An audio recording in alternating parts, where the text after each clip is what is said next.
Welcome to Beyond the Desk Admin Advocates, where we explore what it truly means to be an administrative professional in today's world. I'm Melissa Mahoney, CEO of the International Association of Administrative Professionals. And I'm Rachel Suman, CXO of IAAP. This podcast isn't your typical industry talk. We're here to bring you real conversations, real stories, and real solutions. From AI to self-awareness journeys, we're here to discuss the deep issues that admins face every day. This is Beyond the Desk Admin Advocates. Hello, everyone. Welcome to episode 4. We are so excited for this episode. We're excited for every episode, but this one especially.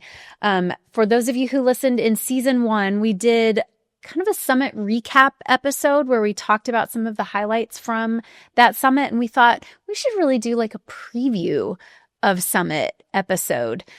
Several of you, hopefully most of you, joined us for our Administrative Professionals Day event the end of April. And we gave away some behind the scenes tours to some folks. And obviously we couldn't do that for everybody. So this is kind of our way of giving everyone a behind the scenes look into Summit. So we're going to share some of our memories, our stories, our experiences, and I think really showcase and highlight why we feel like Summit is such an impactful event, why it's more than just a conference.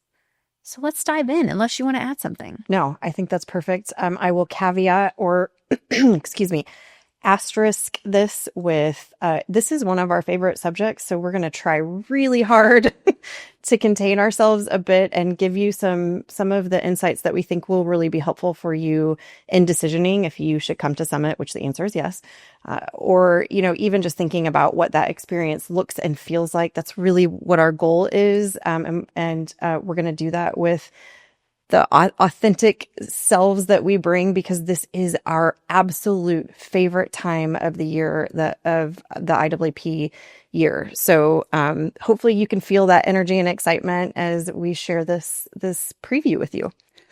That's a really important caveat too. Because we could talk about this for quite some time. We could, yeah. We're going to keep it contained within time too. We know you don't have all day. So I know for those of you who follow Melissa on LinkedIn, she has been doing some Summit Memory Countdowns, which is my favorite series, by the way. So do you want to start, whether it's one of those or one that didn't quite make the list? Sure. So I'm sort of in the middle of that series right now as we're recording this. So you might see some overlap here, and I am going to share some of the things that I've shared on LinkedIn. Hopefully, some of our listeners here are not following me on LinkedIn, and we'll go do that now. Yeah. Because there is some really cool engagement too, because what I love about those Summit memories that I'm sharing, they're my personal memories, and there's so many people coming into the comments and sharing their experience of that memory of that Summit, or even to say, I missed that Summit, but I was at the next one. So there's just some really cool peer engagement happening there. So I think you'll be able to hear our energy and excitement, but you don't just have to take our word for it. You can literally go and see that there are other people who have experienced this conference, and that it has been life-changing for them as well. Yeah. So I think I'm going to kick it off with my favorite. This is really hard because we can't air quote everything's favorite. Going to be air quoted. Everything's going to have an asterisk because we're going to say favorite, and then we're going to be like, actually, that one is my favorite. And that's what I will say about keynotes. And I will first introduce this topic by saying, just traditionally, the way that I learn, I'm not a keynote person. I love and adore every single person who has been on our stage. I have found value out of every keynoter. I have met some incredible folks behind the scenes. I have had the very distinct privilege of being sort of part of the production of Summit for many, many years. And so I get to meet all of these keynoters. And they are incredibly wonderful, down-to-earth folks. And I really have found value in every single one of them. And keynotes are not my favorite experience of a conference. So when I go to a professional development conference, I'm an introvert. I am very introspective. Sitting in a keynote feels sort of performative for me. And again, this is not to discredit or discount what keynoters do. I think they bring incredible value. The messages they share have been life altering. I have been moved by them. And I like immersion. I like to be in a space of interaction. It sort of forces me outside of my comfort zone. And I like that about a conference experience. So when I say like I have two distinct keynotes that are my favorites, they are favorites for very different reasons, but they both hold this like personal connection and just this incredible experience that I had with them. I want you to understand, like, keynotes are not my favorite usually. And so these two people like changed my life, changed my world. And the first one is Shola Richards. I talk about him all the time. I swear I'm not a fangirl. I just disclosed at an event recently that I'm seriously not on his payroll, although you might think I am because I mention him so often. But he will call himself a kindness extremist. I think he is legitimately the number one subject matter expert on kindness. And not just his keynote, but knowing him has really changed my world. It changed how I view this world that we're living in. And man, it has helped me navigate the current ecosystem and environment we're living in that feels very divisive. And there's not a lot of hope that's built into our experiences every day. And he's allowed me to access hope and action and kindness as a verb. It was a life-changing experience to listen to his talk at Summit. Rachel and I we interviewed him on the podcast last season. So go check that out if you didn't listen. It is an incredible interview. He has several books that he's written, but he had a book at the time that we interviewed him that we were talking specifically about. But I highly recommend you go check out his work. He's phenomenal. I cannot promise this, but I can say the likelihood is very high that he will at some point be in an IAAP space again, whether that's another podcast episode or a future summit or some other, program or event that we have. He's not going to be far from IAAP. He embodies our mission, and really does advocate on behalf of admins everywhere he goes. So that's my first keynote, but my second favorite keynote is Veronica Cochran. She is our immediate past CEO, and her keynote was phenomenal for all kinds of reasons. I'm actually going to let Rachel share some of our experience with her keynote, but I want to say, Veronica changed my life, period. When I met her as the incoming CEO, I was sitting in an interim CEO space, really unsure about my future, to be truthful. Not really knowing I was rooted in the mission of IAAP and grounded here. I just didn't really know where we were headed as a team, and as a team reflecting the organization. So she came on board and gave us vision and purpose, and really was a catalyst for me and Rachel to move, like to take action. All the things we were talking about in our last episode, Veronica held that mirror up for us. So I am so incredibly grateful and feel very honored and privileged to call her a friend and colleague. And I still get to work with her very closely. And I'll let Rachel share the surprise, or it's not a surprise necessarily, but the connection. But I just have to say, like, listening to her share her message on stage was a different way to experience Veronica. We had experienced her as the incoming CEO, and we were working, sort of behind the scenes on rebuilding a team, rebuilding the connection that the team has to mission and all of the work that happens when you have a CEO transition. And then she got up on that stage, and it allowed me to see her vision differently. It really sort of painted this beautiful 4-dimensional space of her vision for the future of not just me and my role and what I could do within the profession, but what the profession could actually be. Like, that vision came to life for me during her keynote. 100% agree. That is the top of my list. Shola too. We have had so many keynotes, to your point, and I've worked a little more closely with them, so I've gotten to see their real selves, and they're just fabulous people. And Shola is one that we've stayed in contact with. But Veronica's is really one of my favorite. I am going to air quote favorite this whole episode. Like every time I say favorite, just imagine the air quote. But one of the funniest parts of that is you and I were backstage watching, helping with the production and everything.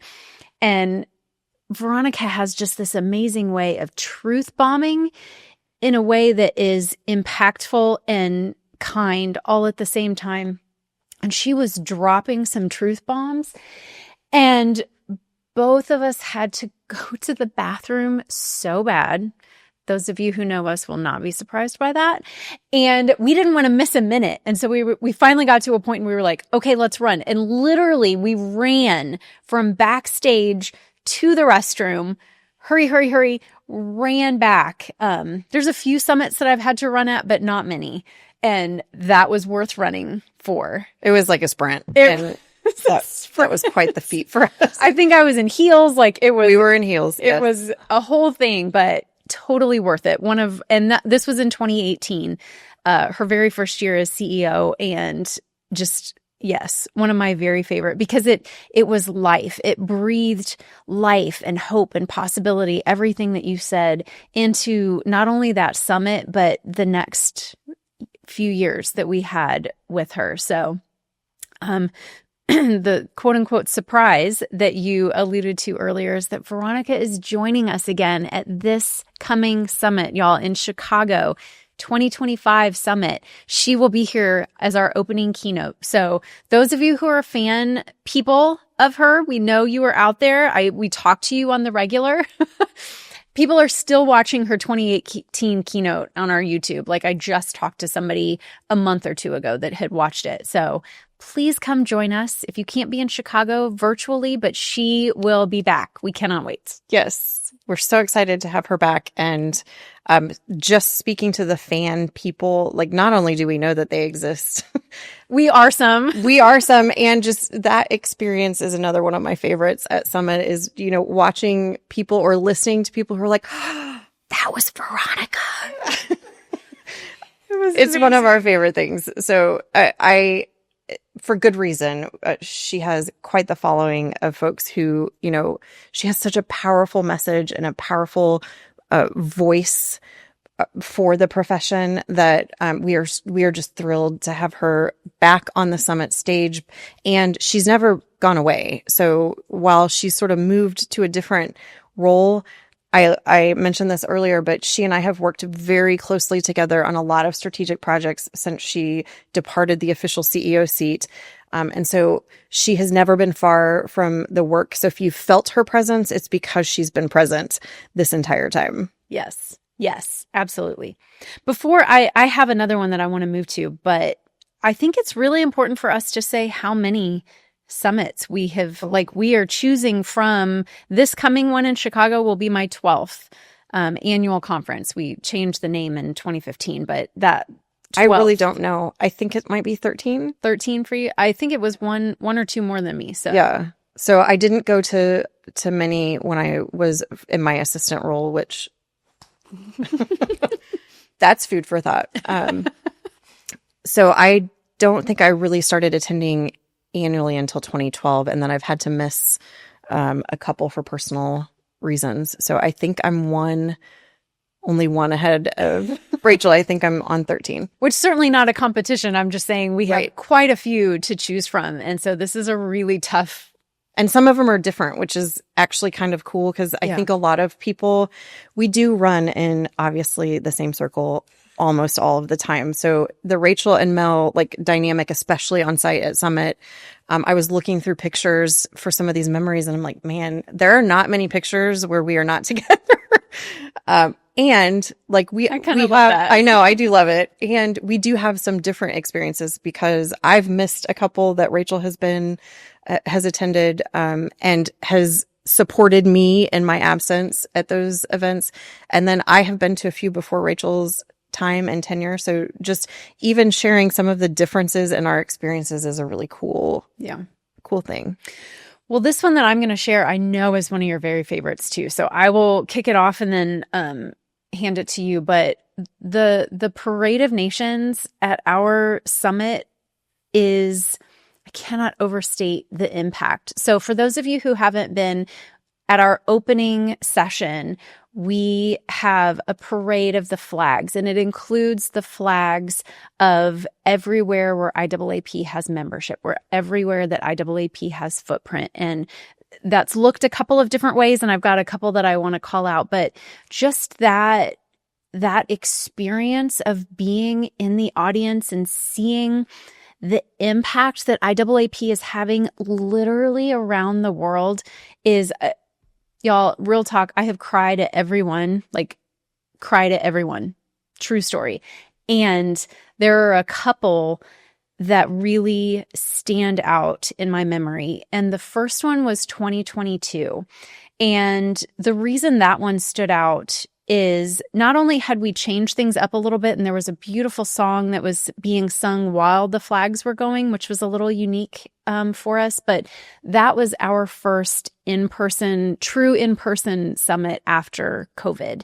And I think I ugly cried at that one because just seeing all of those people in the room and knowing what we had gone through the last couple of years and knowing we were together again without knowing that was going to happen. Several of us had that experience in different times in our life, but that for me was that 2022 summit and seeing everyone come in and walk through. And the second one, and then I want to hear what your favorites are, was this last one, which I know this is probably one of yours too, but we had a spoken word artist who crafted a custom piece for our community, and she performed it. Her name is Lyrical Faith. Hi, Lyrical. And she performed it at Summit in New York in 2024 while the flags were going. And so that is actually, there is a video that is out on our YouTube channel of it. So if you have not seen it, go to our YouTube channel, check it out. That is the ugliest I have ever cried at Summit ever in my 12 summits. So yeah, that was just, the words, the impact, absolutely phenomenal. Yeah, I will say my experience with Parade of Nations is a little different than Rachel's because I really was on the production side of Parade of Nations for many, many conferences and many years. And so I didn't experience it from the audience perspective. I was backstage with the people who were carrying the flags, sort of creating that experience for the attendees. And it does change the experience. It doesn't change the impact or the power, but I got to connect with the folks who were actually carrying the flags for these countries. And many of them had origin in that country. Either they were born there, their parents were from there.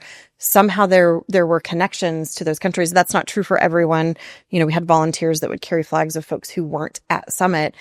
But anytime there was a native connection to the flag, like hearing those stories, seeing the power and the impact of that moment for them when they got to go out in front of the Summit audience and showcase their country, just incredibly powerful, incredibly moving and grounding. So it's the opening, to Rachel's point, it's the opening experience of our conference. And the reason we do that at the very opening is to remind us, this is so much bigger than just one person sitting at a table or one person, on team or the CEO or the board chair. This really does represent an international community and an international responsibility. And that experience sort of cultivates and comes together. And it does, lots of people cry. We obviously are very connected to it, so it's even more emotional for us. And I will say the first time I got to experience it fully from the audience was in New York with Lyrical. And so it was doubly, not only did I ugly cry, I don't cry a lot in professional settings.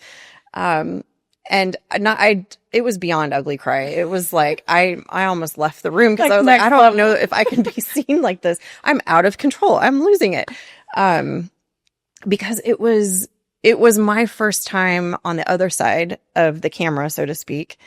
And Lyrical's words and message just hit to our core, and the experience of the other people in the room experiencing the moment was just so powerful and so impactful, and connected me back to, my why. The responsibility I talk about, it's not a burden. It's actually exciting. It's exciting to think about the real change we could have across the world, across the globe. And it starts with those individual people. The people who are carrying the flags actually personify that country and that responsibility for me. So the Parade of Nations is a powerful part of the experience at Summit, and it has evolved. It's looked different throughout the years. And I love that because every year, we're adding to it. We're adding to the experience, to the culture, to the vibe of what that means. And it looks different and unique in every summit, every conference. It does. And Lyrical will be back this year in Chicago with a new piece. So another surprise spoiler alert, but you have to join us for it. If you missed it last year, you have to join us. If you were there last year, you know why you have to join us. For sure. I think, gosh, there's so many. I have so many to choose from. I think I might go a little wider with this next one, and just, I called out one because it was very obvious in 2016. Like by the end of the first day, I remember in 2016, I had makeup like all down my shirt, because of all of the people that I had given hugs to. And that is so, like, I didn't have that every year, but just thinking about all of the people, like, there's a group in Uganda who I absolutely love and adore. They're my people, Team Kampala. Hi. And like getting to actually see people. I am a hugger. If you were in Chicago and you see me, do not be afraid to come up. I mean, like, say hello. If I don't know you, introduce yourself. Don't just grab me, but please feel free to hug me, because that is just that human connection is so powerful. And whether you're a hugger or not, it's there. Everybody has a different, you don't have to hug if you come to Summit. That is my expression, but it's one of my very favorite things, is getting to see people who you don't really see IRL in real life very often, and kind of reconnecting in that way is one of my very favorite things. Agree. And I'm not a hugger, and I do a lot of hugging at Summit. And I do want to reiterate what Rachel said, though. Like, for those of you who aren't necessarily touch people, that's not how you express your joy, your friendship, totally fine. And there's space. I love watching how our community navigates those connections with respect to other people's, boundaries, and they do it. And there's warmth and welcoming there, even without the hugs. Like, the hugs are a really obvious expression. And so you see that a lot in the community.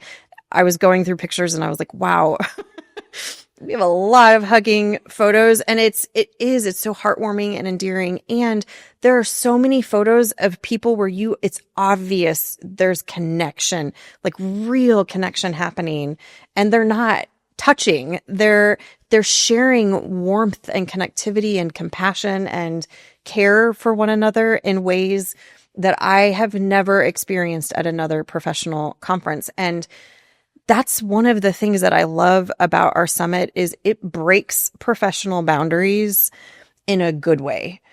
Because I understand that we need to respect our personal boundaries, and that doesn't mean we have to be cold, mask ourselves, not be human, not actually share joy, fear, all of the emotions that we experience. We tend to put those away when we walk into a professional environment, and we get really stiff and cold, and we don't share ourselves.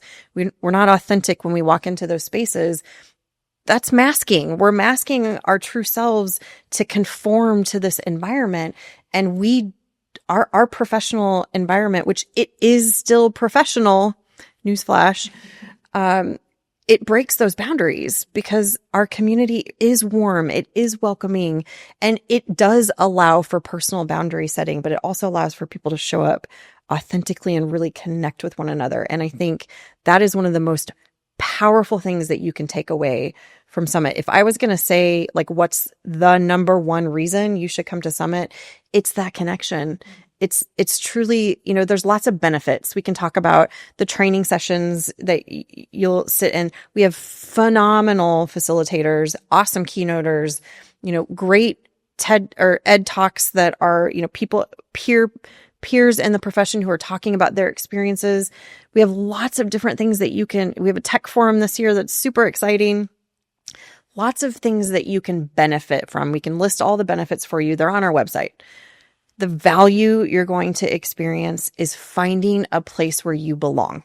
Like walking in, we hear it so often about our event, walking in and experiencing that welcoming and that, invitation to be yourself in the environment is game changer for people. You do get a sense of belonging, and it does help you shift your mindset. You might experience some of those training sessions differently than if you were just walking in as an attendee, walking to your event, sort of coldly experiencing that event. That's not what happens at Summit. So if that's what you're looking for, sad to say, our event probably is not the one for you, because it is going to be engaging. There are, and there are spaces and places for people who need to disconnect, who need to connect back to home.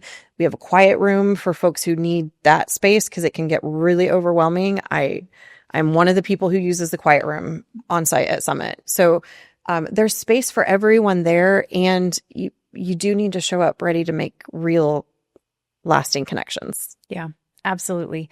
Well, and one of my other memories that I absolutely adore that I think ties to this year as well is 2021.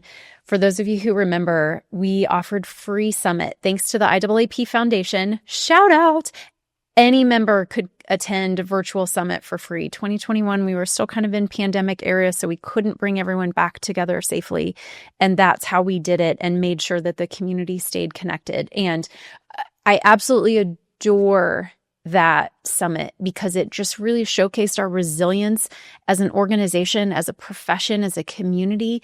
And the part that I love is that we have been very intentional about continuing the virtual aspect of Summit. And we know that there are people in our community who cannot travel to us for lots of different reasons. And that should not be a reason to not be included. And it's not. So we still offer a virtual option for folks.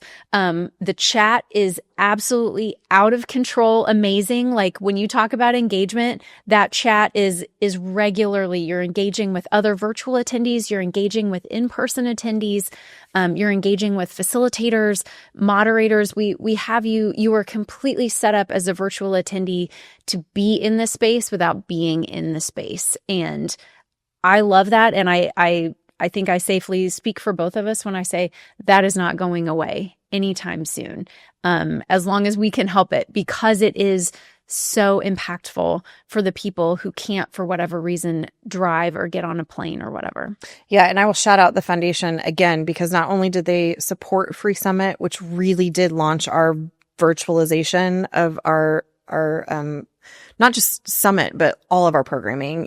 It really allowed us to expand our concept and idea of what virtual and hybrid experiences can look like. But they continue to support those efforts. So they are granting to the association every year so that we can really, truly take that virtual experience to the next level. Because to Rachel's point, it's not just you sitting in front of a screen. We want you to be immersed in the experience, especially because sitting in front of a screen makes it harder to engage. So I love what we have done with the virtual experience. And I am pretty certain I can say no one else is doing what we're doing from a virtual experience and hybrid experience. We have virtual hosts that specifically speak to and connect with the virtual audience and connect the virtual audience to the in-person experience. I have not seen anyone else do that. And I'm going to truth bomb here, and I'm not going to call anyone out specifically, but the number of times I have heard other organizations or other leaders of organizations talk about how they cannot do a virtual option because it will cannibalize their in-person option. I'm not kidding. I've heard it in the last month. There is zero excuse, folks, for not creating accessibility. And the reason I am so sure about it is because we are doing it. We are doing it, and the foundation is supporting it because it is such a critical piece of accessibility, a component of accessibility. It is part of our strategy. And it's really one of the things that I can point to or showcase that, like, we're not making decisions because of profit. We are making decisions because of mission. And I'm telling you, we're seeing huge benefits from that. Like the experience of our virtual audience, not to say that there aren't things. Every year we hear great feedback about things that we can improve. And they're experiencing something that they have never experienced anywhere else unless they've been at our summit, because we're taking that experience to the next level. And it is possible. It is not only possible and achievable, like it's enhancing everyone's experience. The in-person audience is very in tune, and we try to be really intentional about making sure they know we have a virtual audience. So it's one group. Yes, we have a camera that's dividing us, and, physically they're not in the room with us, but they're physically in the room with us because we know they're with us. They're watching, they're listening, they're engaging. So, if you can't come in person, which, I would love to see you and meet you in Chicago, but if you can't make it to Chicago, I really would recommend you check out the virtual option, because it is not just sitting in front of, you are going to have to sit in front of a screen to experience it. And it's intended to help engage you in that space. So we're trying to be really thoughtful about your experience, knowing sitting behind a screen for 8 hours is a really difficult experience, trying to, actually absorb content and experience the event. So, we are very mindful and thoughtful of that. Yeah, absolutely. Well, and if you happen to have an organization who wants to send several admins and can't, contact us about a watch party. We know some people that do that create their own little mini summit in where they are, and we are here for it, and we will help support that how we can. I know we're out of time. We could have maybe like 4 more episodes. I think the best way we can wrap maybe is to say, like, if we hope this has given you a taste of what Summit is and can be. If you want to find us at this summit, please do so. I will keep this list that I have. I know you have several as well. Like, come chat to us. We can have a cup of coffee and talk about all of the amazing ways that Summit has impacted so many of us over the years. And I would venture to say this year more than most, like, this time together is beyond important. Like, we need to come together. We need to support each other. We need to remind ourselves why we are here, why we matter. The value of us is I can't even think of the word. We are immensely valuable to organizations, to the world. This profession has so much possibility, potential, even beyond where we already are. So that's really why we are talking about Summit in this way. Is it's more than a conference. It is an experience that you cannot miss. Agreed. I think, to your point, community is critical now more than ever before. This feels very similar to 2022. I definitely align to that experience of being back together after not being together for a couple of years. This feels similar in terms of need. Like, I think we need that community. We need that connection.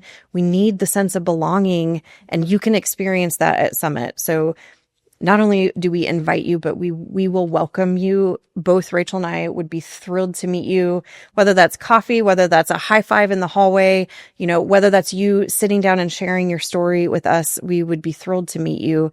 And again, if you can't come in person, please check out the virtual option. We really do hope to see you in Chicago or online. See you there. See you next time. And that's a wrap for today's episode of Beyond the Desk Admin Advocates. We hope you enjoyed diving deep into the world of admins with us. Remember, this podcast isn't just about listening, it's about taking action. Whether it's advocating for yourself in the workplace or supporting your fellow admins, let's continue to elevate this profession together. If you have any thoughts, questions, or topics you'd like us to explore in future episodes, don't hesitate to reach out to us on social media or through our website. Until next time, keep pushing beyond the desk. And remember, change begins with you. Thanks for listening, and we'll catch you in the next episode.